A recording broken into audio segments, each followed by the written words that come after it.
Welcome to Sib Spot. Today's Reddit stories are from Am I the A-Hole? Story 1 is by journalist Stunning82. Am I the a-hole for telling my kids if they want their late father's stuff, then they can buy it at the yard sale? I don't know if I'm being a jerk or not. My husband passed away 2 years ago. He had cancer and decided to not fight it. He passed away and it has been rough for all of my kids. They're all adults. The oldest one is 31 and the youngest is 25. I still live in the home my husband and I shared. I have been slowly getting rid of things, and I have asked the kids multiple times if they want something that they need to get it. Nothing. Every time they never take anything. I've decided to have a yard sale, and what doesn't sell there I will start putting on Facebook Marketplace and other platforms. I'm tired of looking at all my dead husband's stuff day in and day out. It's depressing. It's like living with a ghost. I went over to my son's to print out some flyers since my printer wasn't working. This is when I informed him I'm selling as much as possible. He got upset for selling Dad's stuff.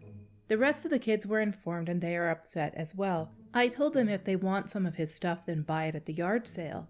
They had 2 years to grab stuff. One called me a jerk and I'm doubting myself on this. Edit, I don't care about the money. They could give me a penny. What I care about is that they are serious about taking it and it doesn't come back to my home. I don't want them to take the boxes and then a few months later it's back at my home. I have a bit of a mixed stance on this.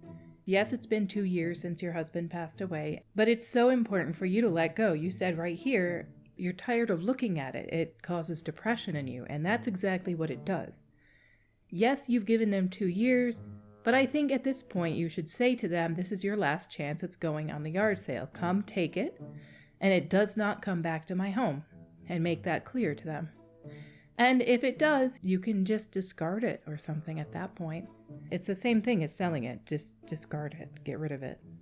I think you're kind of both the a-hole and not the a-hole in this story. You're not a big a-hole, but I think that you could tell them this is your last chance. I am doing a yard sale, everything must go. I don't want it to come back to my place. Like, why do you care if you get a penny from them? Do you really think if they gave you a penny for his coat or something that they wouldn't just bring it back to you at some point? I would just give them one final chance. Say, this is D-Day. Everything has to go. I'm doing a yard sale with anything you guys don't want. And it's necessary for my healing. That's what you have to say to them. Down in the comments was one pretty good point that I wanted to post here by TopPut1541. It always takes a death in the family to discover who's all talk about offering to help and who's actually willing to do the work. Your adult children are old enough to understand natural consequences. They had 2 years. They had multiple opportunities. They failed to act on a reasonable timeline. I hope you've got friends who can help you with the yard sale. May it help you in reclaiming your home and moving forward, not the a-hole. I agree with them on that, but I still do think that you should give them one final chance. This is your chance to take things that you want to keep to remind you of Dad. You don't have to give me any money, but if it comes back to my place, I am going to get rid of it. That's all there is to it. It's been 2 years. You need to heal. Our next story today is by Boysenberry928. Am I the a-hole for telling my mother that I won't come home because all her attention is already on my autistic brother anyway? I'm a 25 female and I thought I was close to my family when I was growing up. I left for college at 18, and even though I've made a lot of visits to my hometown, I really don't wish to live there. I'll give you a bit of context before asking if I'm the a-hole. I have a younger brother who's 22. His name is Jason, who is on the spectrum. I love him very much. Jason has a lot of challenges. He cannot speak, has developmental issues, and several neurocognitive problems, as well as general health problems. Understandably, taking care of Jason was a pretty difficult task for my parents and I when I lived with them. It all fell upon my parents' shoulders when I left home. So much so that I barely could make meaningful phone calls and conversations with my parents. Whenever I went back home, my parents barely even noticed me.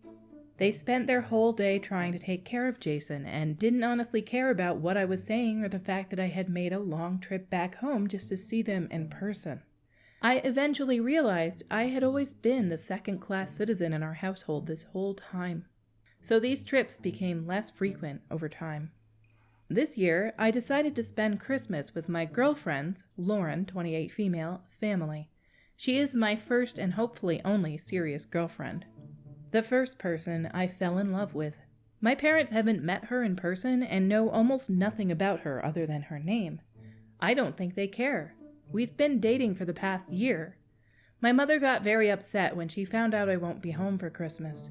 Mom called yesterday and invited me over for a visit at home.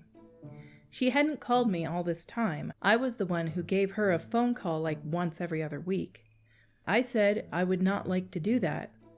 When she asked me why, I said because my being there wouldn't even be noticed because all of their attention would be on Jason anyway. My mother started crying and saying she was doing the best she could all this time. I felt pretty bad for making her cry. Was I the a-hole in this situation? Down in the comments by this person's name, I looked up how to pronounce it once. I may murder the pronunciation right now. Forgive me if I do. By OK Acanthasia, 5744. Not the a-hole, but I worry that they apparently couldn't cope without you when you left. It makes me wonder if you were being asked to take on more responsibilities than was appropriate. If it's to the point where they can't even have a simple conversation with you, then to me something is wrong. Have they reached out to community supports?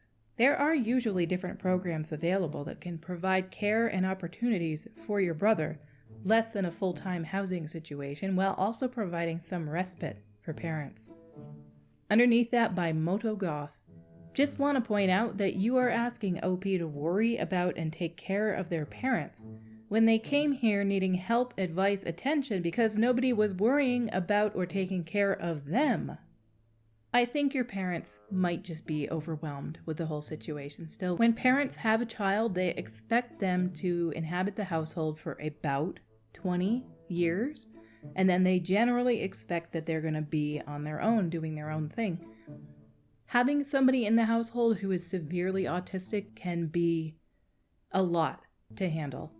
I don't really want to say that you're an a-hole here, but I think it would be nice if you still went to see your mom during Christmas. Let her know you love and care for her, but also, since you've expressed that you have this issue where you're feeling neglected and that your brother is getting all of the attention from them, let her talk to you about that. Let there be an outlet before you guys damage your relationship further. Our last story today is by Emotional Skin 1405.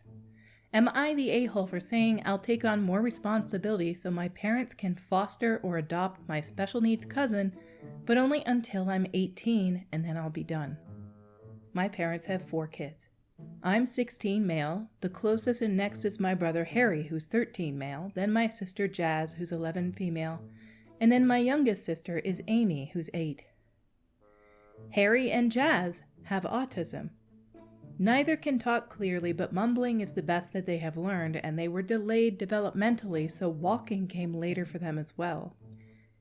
Harry and Jazz are in a special needs school, a private one, because my parents wanted the best chance for them and this place was highly recommended.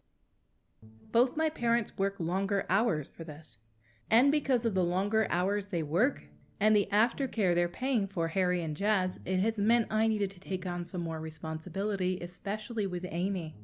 I take care of her every day after school until our parents come home. That includes cooking and deep cleaning the kitchen after I finish making us food so my parents can cook for Jazz and Harry and not risk any issues with the food because both have highly sensitive taste buds and they have limited diets. When Harry and Jazz go for respite or all-day therapies, my parents take time for Amy and just Amy. They don't want her to feel left behind or like she doesn't matter.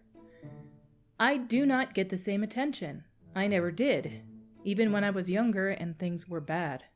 Amy was always a kid they prioritized time with when they had it. And I had expectations put on me that I would do my best to give her a great childhood. They put a lot of responsibility for that on my shoulders by the time I was just 11. I'm also more responsible for keeping the house clean because of my parents' working hours. Sometimes I'm the only one who cleans in a week, and I usually try to get Amy to help out with some light stuff, and my parents told me to let her enjoy her childhood. Recently, my uncle and aunt died, and my cousin, who also has autism, ended up in foster care. My parents wanted to take him, but they told me they would need me to step up and do more for us to make it work.